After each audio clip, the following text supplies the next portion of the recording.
Do you have a massive serve? Does your partner keep letting you down at the net? These 5 tips are going to make that intercepting volley super easy. If you stick to these top 5 tips, you'll be volleying like a demon too. So make sure you stay tuned so you can find out how to be the most effective volleyer at your club.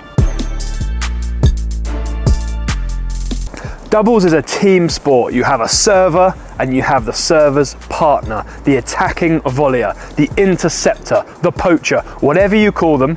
Their position is so important on the court, and being effective at the net in doubles goes a long way to being successful in your matches. In today's video, I'm going to be taking you through my top 5 tips as that attacking volleyer. We're covering position, decision, techniques, all the basics to make sure that if you're doing these things and ticking them all off your list, you're going to be the most effective partner. You're going to have the best servers queuing up to be your partner in the next club tournament. Stay tuned and let's get into it. The first thing to make sure you're doing correctly is where you start. I see far too many volleyers starting really far over, very worried about being passed down the line. As a basic rule of thumb, we want to have our inside leg in the middle of the box. So middle forwards and middle distance, so we are set up and ready to go. The next little tip from here is you don't stay here. You are going to move, you are going to follow that serve. So if the serve goes down the tee, your first step is going to be in towards the tee. If the serve goes wide, your first step is going to go out and cover wide. But if you don't start in the right place, you'll never be able to move in the right direction. So start in the middle of the box, inside foot, in the middle, so you're ready to go, ready to intercept. Once we are in that correct starting position, we now have to move efficiently. Now, a mistake that I see players making all the time is moving laterally. When the ball's going, they're looking to intercept, they step across the court, and that allows the ball to keep going further away from them. You'd have all had volleys where you always feel like it's going further and further away. And if we can just change that first step to a diagonal move, so we're heading in towards the center of the net, that is going to cut down the angle. It's going to give you an easy volley because you're closer in, and it's going to be far more effective. So from your starting position, cut diagonally in towards the center of the net, not laterally. So cut diagonally, cut the court in half, reduce the amount of space your opponent's got to target, and be more effective as that intercepting volleyer. Now we are in the right position, we're moving diagonally, we now have to make sure our racket is set up in the right place. When we're waiting to receive this volley, we don't want to have our racket tucked in underneath our chins, we want to have our hands forward looking to go and meet the ball. So as we move diagonally to cut it and reach it, we're letting our racket lead staying in front so we have a nice positive contact in front of us. What we don't want to see is the racket coming out to the side, especially if we move laterally, that we've already said is the incorrect way of doing it. If our racket leads in front, that will help us move diagonally too, closer to the net, an easier contact, and suddenly you're going to have a much more effective volley. So lead with your hands, keep your racket in front, contact ticked early, that will help your diagonal movement and help have a much more positive outcome.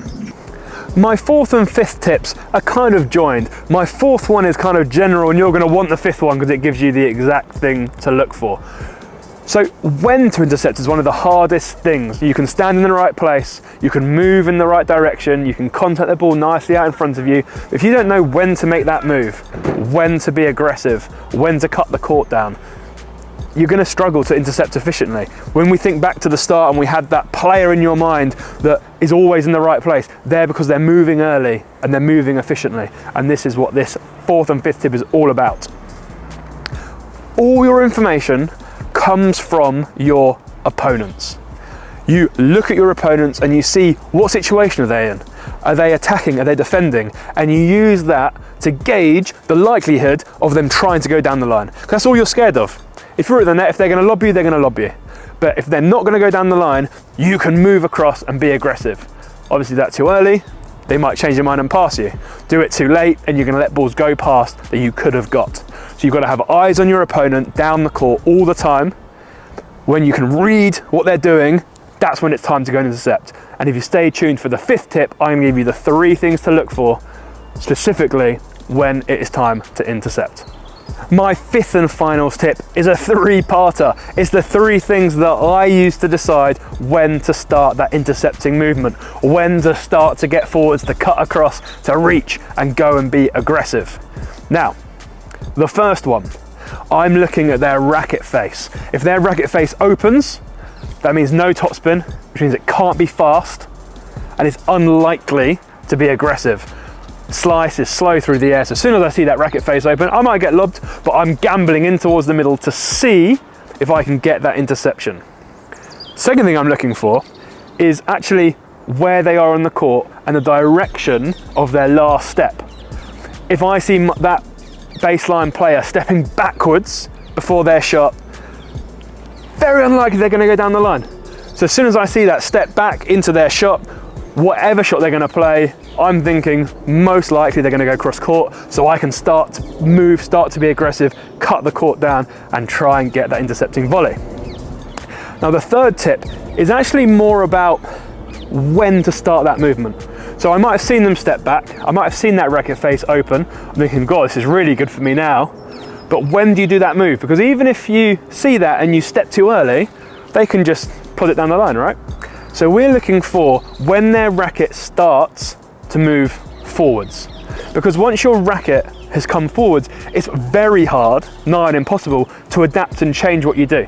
But if their racket hasn't even gone back yet, then they can still adapt their shot. So I'm looking really intently when their racket starts to come forwards and they've gone back and or their racket face is opened, I'm like, boom, time to go. I'm cutting into the middle, being aggressive and putting that volley away. So there you have it. Look where they are, look where they're moving, look at their racket face. Racket starts to come forwards, that's when you can bolt across and make sure you're the most aggressive net player at your club.